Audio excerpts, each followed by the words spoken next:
So what do you think about this?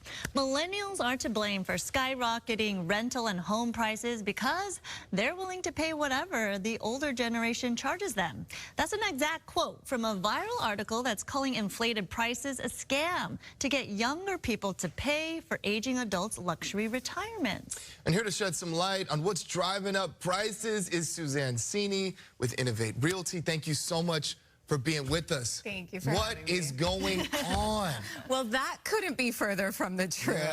Yeah. I think, at the end of the day, inventory has been a problem, and it's been a problem for a few years now, and we're continuing to see issues because of it. So if you look at 2020, 2021, we had inventory issues solely because we just didn't have enough. There were so many buyers in the market interested in purchasing, rates were so low. But at this point, now those same people that locked in at that low interest rate, they don't necessarily want to give that up and sell and move. So it's strictly an inventory issue, and it all kind of ties back to that. Yeah, there's not a lot of movement because where are you going to move, right? How is it going to make sense financially? So how much of an impact do home buyers have on the market? Home buyers can have an impact, but I think, in order for prices to go down, it's almost as if all buyers would need to stop buying, which is never going to happen, right? There's always going to be life changes and job relocation and things of that nature, that there's always going to be buyers in the market. They can really influence the market like we saw in 2021, where they were driving up prices because we were so inundated with buyers. Homes were going for 100, 200K over asking. Yeah, so there would be like 12 offers on one house, right? Yeah. And it's just the highest bidder, whoever had the best deal. Yeah, and so at this point, I think, as much as we can say values have gone up, and they are still steadily going up, at least we don't have that, right? Yeah. It could be much worse. And what about for first-time home buyers that are out there? What advice do you have for them?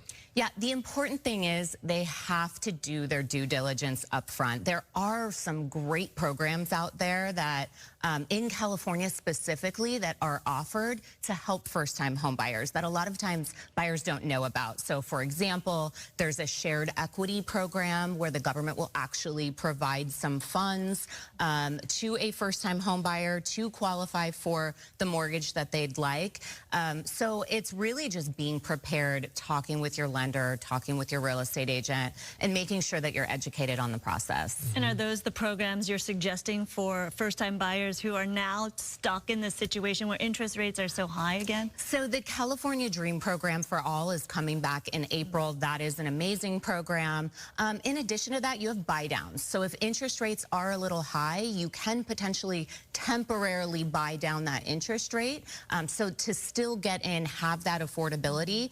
And then let's face it, rates are not going to stay here forever. Right. I don't think they're going back to 2%, but they are going to come down. And when they do, you can refinance and get a more manageable payment. Hey, we'll take 4%. Right. Something, right? Yeah, Anything's not better than this. Right now. So the National Association of Realtors recently agreed to remove the buyer's fee. So tell us how that impacts everybody. It's interesting because I think there's a lot of misconceptions on what that means.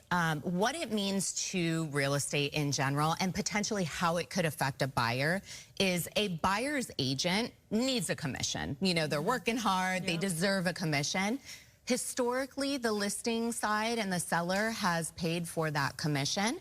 At this point, they're saying that is no longer just completely set in stone. It is negotiable. It's always been negotiable, but we're offering, I think at this point, there's a little more transparency in the mix that commission is negotiable. It could be paid by the seller. It could also be paid by the buyer. Okay. Yeah. Everything's negotiable. Everything's negotiable, right?